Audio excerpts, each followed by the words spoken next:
taimtim nating pagnilayan ang bagong daan ng krus. Sa ngalan ng Ama at ng Anak at ng Espiritu Santo. Amen. Panginoong Hesukristo, babalikan namin ngayon sa aming mga puso at isipan ang iyong mapagpakasakit na paglalakbay patungo sa Kalbaryo upang ganapin ang pagliligtas mo sa amin. Susundan namin ang iyong mga yapak habang tinatahak namin ang daan tungo sa aming Kalbaryo. Tulungan mo kaming aminin ng buong pagsisisi ang aming mga kasalanan upang lalo naming makilala ang kadakilaan ng iyong pag-ibig sa amin. Unang estasyon, ang huling hapunan. Sinasamba at pinupuri ka namin, O Kristo, sapagkat sa pamamagitan ng krus ay iniligtas mo ang daigdig.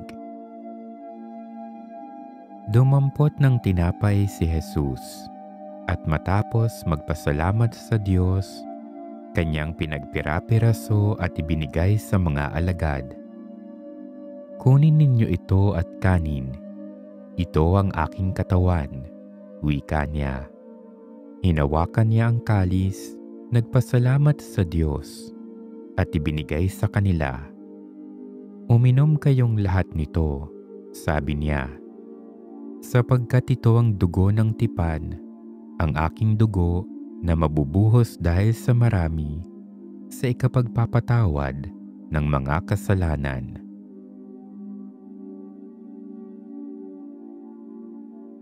Manalangin tayo. Panginoon, itinalaga mo ang pamamaraan kung paano ka namin aalalahanin. Ito ang buod ng iyong buong buhay, ang kaganapan ng iyong pangangaral at paggawa ng himala, ang simbolo ng pagkakaloob mo ng buong buhay sa amin. Maraming salamat. Tulungan mo kaming pahalagahan ito sa pamamagitan ng paglalaan ng oras sa pagsisimba at pakikiisa sa buong sambahayan ng Diyos. Amen. Ikalawang estasyon, ang pagtangis ng Panginoon sa Getsemani. Sinasamba at pinupuri ka namin, O Kristo, sapagkat sa pamamagitan ng krus ay iniligtas mo ang daigdig. Sa halamanan ng Getsemani, nagpatira pa at nanalangin si Jesus. Ama ko, kung maaari, ilayo mo sa akin ang kalis ng paghihirap na ito. Gayunman, huwag ang kalooban ko, kundi ang kalooban mo ang mangyari. Manalangin tayo. Panginoon, oras na upang tuparin mo ang pagliligtas sa amin. Nakakatakot at nakapanghihina ng loob ang haharapin mong paghihirap. Subalit matibay ang iyong tugon. Ama, hindi ang kalooban ko, kundi ang kalooban mo ang masunod. Tunay na napakalalim ng iyong pagtitiwala sa Ama. Tulungan mo kaming magkaroon ng gayon ding pagtitiwala sa iyo, upang sa kabila ng mga hirap at suliranin, ay maging matatag kami sa pagsunod sa kalooban mo. Amen. Ikatlong estasyon, si Jesus ay hinatulang mamatay. Sinasamba at pinupuri ka namin, O Kristo, sapagkat sa pamamagitan ng krus ay iniligtas mo ang daigdig. Tuwing pista ng Pasko, kinaugalian na ng gobernador ang magpalaya ng isang bilanggo. Kaya nang magkatipon ng mga tao, tinanong sila ni Pilato, "Sino ang ibig ninyong palayain ko? Si Barabas o si Jesus na tinatawag na Kristo? Si Barabas po, sagot nila. Sinabi sa kanila ni Pilato, kung gayon, ano ang gagawin ko kay Jesus? Sumagot ang lahat, ipako sa krus. At pinalayan niya si Barabas, ngunit ipinahagupit si Jesus at ibinigay sa kanila upang ipako sa krus. Manalangin tayo. Panginoon, hinatulan ka ng kamatayan, datapwat wala kang kasalanan. Nagsinungaling sila upang ipahamak ka, subalit hindi ka man lamang kumibo. Tinanggap mo ang lahat alang-alang sa amin. Matutunawa kami sa halimbawa ng iyong kababaang loob. Matutunawa kaming magsabi ng totoo. Iwasan nawa namin ang panlilinlang at paninira ng kapwa. Tanggapin nawa namin na ang lahat ng tao ay iyong kalarawan at dapat naming igalang at mahalin. Amen. Ika-4 na estasyon, ang paghahampas kay Jesus at pagpuputong ng koronang tinik. Sinasamba at pinupuri ka namin, O Kristo, sapagkat sa pamamagitan ng krus ay iniligtas mo ang daigdig. Si Jesus ay dinala ng mga kawal ng gobernador sa pretoryo. Siya ay hinubaran nila at sinuotan ng isang balabal na pulang-pula. Naglikaw sila ng halamang matinik at ipinutong sa kanya. Saka pinapaghawak ng isang tambo sa kanyang kanang kamay. At palibak siyang niluhod-luhuran. At matapos kutyain, inilabas nila si Jesus upang ipako sa krus. Manalangin tayo. Hindi kami karapat-dapat sa iyong pagmamahal, Panginoon. Maraming ulit ka naming ipinagpapalit sa iba at nag-aalinlangan kami sa pagsunod sa iyo. Nag-aalala kaming mapahamak ang aming hanap buhay o karangalan sa harap ng tao dahil sa pagsunod sa iyo. Tulungan mo kami, Panginoon, na maging katulad mo.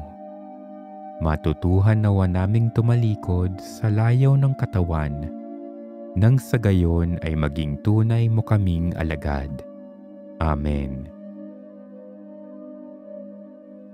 Ika-5 estasyon, pinasa ni Jesus ang krus. Sinasamba at pinupuri ka namin, O Kristo, sapagkat sa pamamagitan ng krus ay niligtas mo ang daigdig. Kaya't si Jesus ay ibinigay sa kanila ni Pilato upang ipako sa krus. At lumabas siya na pasa ng kanyang krus patungo sa lugar na kung tawagi, dako ng bungo. Sa wikang Hebrio'y Golgota. Manalangin tayo. Panginoon, tinanggap mo ang mabigat na krus. Isa kami sa nagpatong ng krus sa iyong balikat. Sa iyong katawang mortal, ginapi mo ang kasalanan at ang puwersa ng kasamaan upang kami ay maligtas. Pagpapatawad ang iyong alay, kapalit ng aming pagkakasala. Pag-ibig ang iyong tinugon sa aming mga pagkukulang. Turuan mo kaming maging tulad mo, O Panginoon. Amen. Ika-6 na estasyon, ang pagkadapa ni Jesus. Sinasamba at pinupuri ka namin, O Kristo, sapagkat sa pamamagitan ng krus ay iniligtas mo ang daigdig. Dahil sa matinding paghihirap na naranasan na niya Si Jesus ay nadapa sa ilalim ng bigat ng krus. Manalangin tayo. Panginoon, labis kang nasaktan sa mga hagupit na lumatay sa iyong katawan. Labis kang nanghina sa dami ng dugong dumanak mula sa iyong ulong sinugatan ng koronang tinik. At dahil naman sa bigat ng krus na iyong pinapasan, ikaw ay napahandusay. Subalit agad kang bumangon. Sa tulong mo, Panginoon, babangon din kaming muli mula sa isang buhay na walang patutunguhan tungo sa isang buhay na ayon sa kalooban mo. Amen. Ikapitong estasyon. Tinulungan si Jesus ni Simon Cireneo. Sinasamba at pinupuri ka namin, O Kristo, sapagkat sa pamamagitan ng krus ay iniligtas mo ang daigdig. Pagkalabas nila ng lungsod, kanilang nakita ang isang lalaking nagngangalang Simon, isang taga-Cirene. Pilit nilang ipinapasan sa kanya ang krus ni Jesus.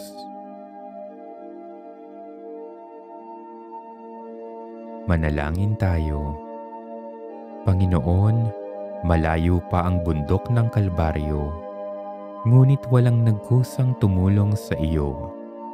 Kinailangan pang pilitin ang isang tagamasid.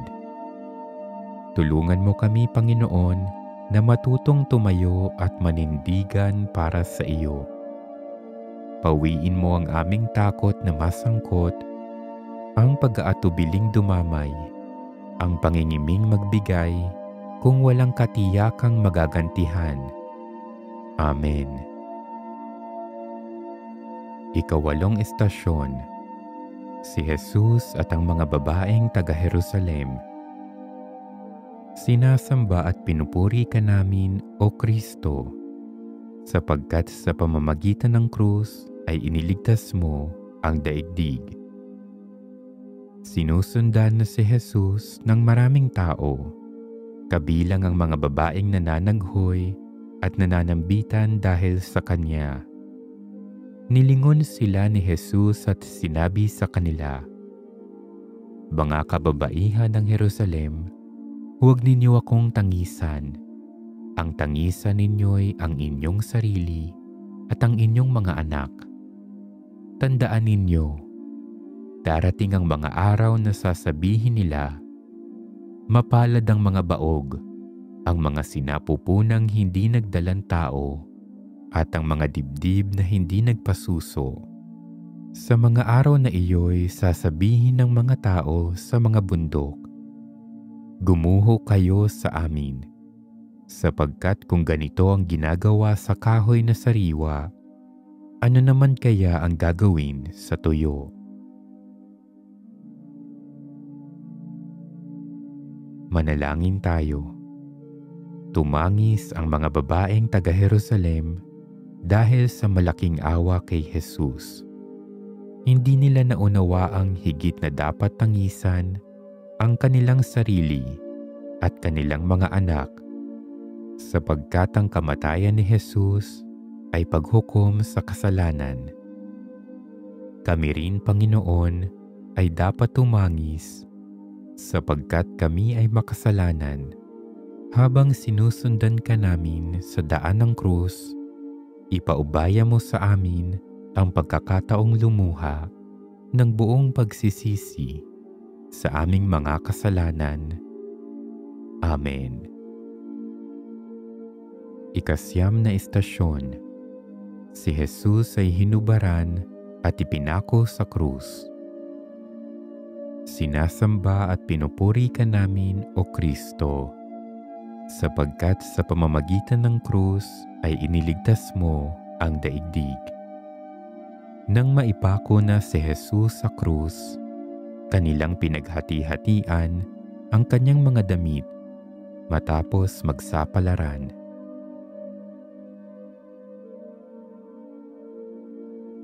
Manalangin tayo. Panginoon, hinubaran ka ng iyong mga kaaway, hindi lamang ng damit, kundi pati na ng dangal. Tiniis mo ito dahil sa pag-ibig mo sa amin. Turuan mo kaming hubarin ang ugaling mapagkunwari at pagnanasang mapagsamantala sa kahinaan ng iba. Bihisan mo kami ng iyong aral upang makapag-alay rin kami ng buhay alang-alang sa kapwa. Amen. Ikasampung istasyon, ang pinagpalang magnanakaw. Sinasamba at pinupuri ka namin, O Kristo, sapagkat sa pamamagitan ng krus ay iniligtas mo ang daigdig. Tinuya siya ng isa sa mga salaring nakabitin at ang sabi, "Hindi ba ikaw ang Mesiyas? Iligtas mo ang iyong sarili, pati na kami." Ngunit pinagsabihan siya ng kanyang kasama, "Hindi ka ba natatakot sa Diyos? Ikaw may pinarurusahang tulad niya. Matuwid lamang na tayo'y parusahan ng ganito dahil sa ating mga ginawa. Ngunit ang taong ito'y walang ginawang masama." At sinabi niya, "Jesus, alalahanin mo ako kapag naghahari ka na." Sumagot si Jesus, "Sinasabi ko sa iyo, ngayon di isasama kita sa paraiso."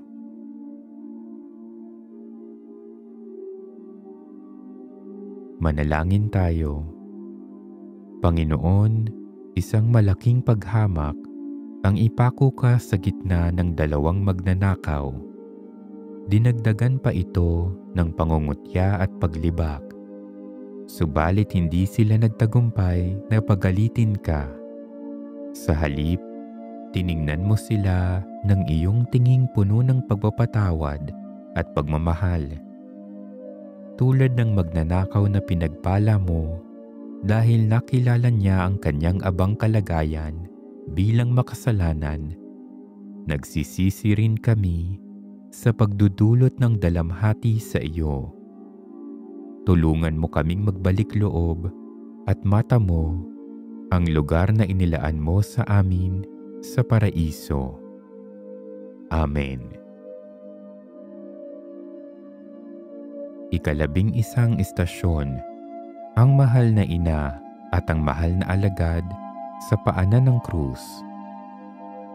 Sinasamba at pinupuri ka namin, O Kristo, sapagkat sa pamamagitan ng krus ay iniligtas mo ang daigdig. Nang makita ni Jesus ang kanyang ina at ang minamahal niyang alagad sa tabi nito, kanyang sinabi, "Ginang, narito ang iyong anak." At sinabi sa alagad, "Narito ang iyong ina." Mula noon, siya'y pinatira ng alagad na ito sa kanyang bahay. Manalangin tayo. Panginoong Jesus, hindi ba't mabigat sa iyong loob ang makitang nagdadalamhati ang iyong ina dahil sa sinapit mo? Gayunman, nais niyang makiramay sa iyong pagdurusa. Sino nga bang ina ang makatatagal kung nakikitang pinahihirapan ng iba ang kanyang anak? Dahil sa pagmamahal mo sa iyong ina, ipinagkatiwala mo siya sa minamahal mong alagad. Mapalad ang iyong alagad sapagkat naging tagapagmana siya ng iyong pinakamahalagang yaman sa lupa. Salamat sa iyo, Panginoon, sapagkat ibinigay mo rin sa amin ang iyong ina upang maging ina namin. Tinatanggap namin siya ng buong puso. Amen. Ikalabindalawang istasyon, si Jesus ay namatay sa krus. Sinasamba at pinupuri ka namin, O Kristo, sapagkat sa pamamagitan ng krus ay iniligtas mo ang daigdig. Nang mag-iikatlo ng hapon, sumigaw si Jesus, "Eli, Eli, lama sabachthani?" Ibig sabihin, Diyos ko, bakit mo ako pinabayaan?" Muling sumigaw si Jesus at nalagutan ng hininga.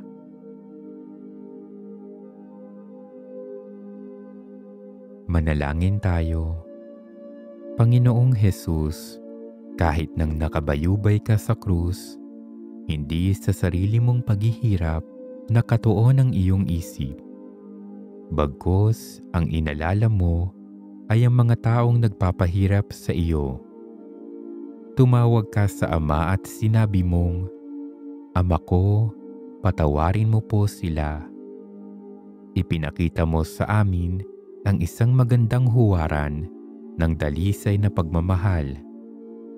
Kailangan namin ng iyong magandang halimbawa sapagkat mahirap magpatawad sa mga taong nagkakasala sa amin. Amen. Ika-13 istasyon. Si Jesus ay inilibing. Sinasamba at pinupuri ka namin, O Kristo, sapagkat sa pamamagitan ng krus ay iniligtas mo ang daigdig. Bago magtakip silim, dumating ang isang mayamang taga-Arimatea na ang ngalay Jose. Lumapit siya kay Pilato at hiningi ang bangkay ni Jesus. Kaya't kinuha ni Jose ang bangkay at ibinalot ng bagong kayong lino. Inilagay niya ito sa sariling libingan na di pa nalalaunang ipinaukan niya sa bato. Pagkatapos, iginulong niya sa pintuan nito ang isang malaking bato, saka umalis. Naroon si Maria Magdalena at ang isa pang Maria na nakaupo sa tapat ng libingan. Manalangin tayo. Panginoong Jesus, nagsimula ang iyong buhay sa isang hiram na sabsaban at ngayon natapos din ito sa isang hiram na libingan. Tinupad mo ang kalooban ng iyong Ama. Naganap na ang pagliligtas sa sanlibutan. Malaki ang naging puhunan mo para sa aming kaligtasan. Tinubos mo kami sa pamamagitan ng pag-aalay ng sarili mong buhay. Tulungan mo kami, Panginoon, upang maisabuhay namin ang iyong mga aral at ang naging buhay mo sa lupa. Amen. Ika-14 na istasyon. Si Jesus ay muling nabuhay. Sinasamba at pinupuri ka namin, O Kristo, sapagkat sa pamamagitan ng krus ay iniligtas mo ang daigdig. Pagbubukang liwayway ng unang araw ng Sanlinggo, pumunta sa libingan ni Jesus sina Maria Magdalena at ang isa pang Maria. Biglang lumindol ng malakas. Bumaba mula sa langit ang isang anghel ng Panginoon. Sinabi nito sa mga babae, "Huwag kayong matakot. Alam kong hinahanap ninyo si Jesus na ipinako sa krus. Wala na siya rito sapagkat siya'y muling nabuhay tulad ng kanyang sinabi. Halikayo, tingnan ninyo ang pinaglagyan sa kanya. Lumakad na kayo at ibalita sa kanyang mga alagad na siya'y muling nabuhay at mauuna sa Galilea. Makikita ninyo siya roon. Tandaan ninyo ang sinabi ko sa inyo." At dali-dali silang umalis ng libingan. Pinagharian sila ng magkahalong takot at galak at patakbong nagpunta sa mga alagad upang ibalita ang nangyari. Ngunit sinalubong sila ni Jesus at binati at lumapit sila, niyakap ang kanyang paa at sinamba siya. sinabi sa kanila ni Jesus, "Huwag kayong matakot. Humayo kayo at sabihin sa mga kapatid ko na pumunta sila sa Galilea at makikita nila ako roon."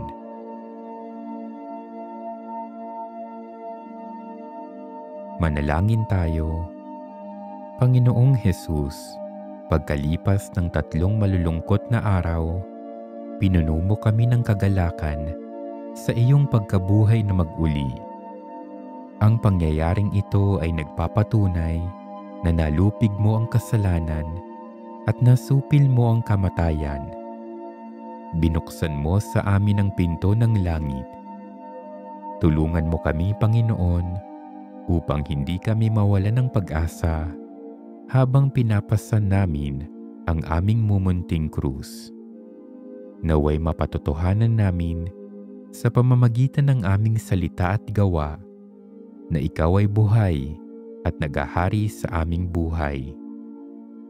Bigyan mo kami ng lakas na maipangaral sa iba ang iyong salita. Amen. Salamat, O Panginoon, sa ginawa mong pagliligtas sa amin. Salamat, Panginoon. Salamat, Panginoon, sa pagpapatawad mo sa aming mga kasalanan. Salamat, Panginoon. Salamat, Panginoon, sa ipinakita mong pagmamahal sa aming lahat. At gabayan mo kami sa buhay na walang hanggan. Amen. Ama namin, sumasalangit ka, sambahin ang ngalan mo, mapasa amin ang kaharian mo, sundin ang loob mo, dito sa lupa para ng sa langit. Bigyan mo kami ngayon ng aming kakanin sa araw-araw, at patawarin mo kami sa aming mga sala, para ng pagpapatawad namin sa nagkakasala sa amin. At huwag mo kaming ipahintulot sa tukso, at iadya mo kami sa lahat ng masama. Amen. Aba, Ginoong Maria, napupuno ka ng grasya. Ang Panginoong Diyos ay sumasa iyo. Bukod kang pinagpala sa babaeng lahat, at pinagpala naman ang iyong anak na si Jesus. Santa Maria, Ina ng Diyos, ipanalangin mo kaming makasalanan, ngayon at kung kami mamamatay. Amen.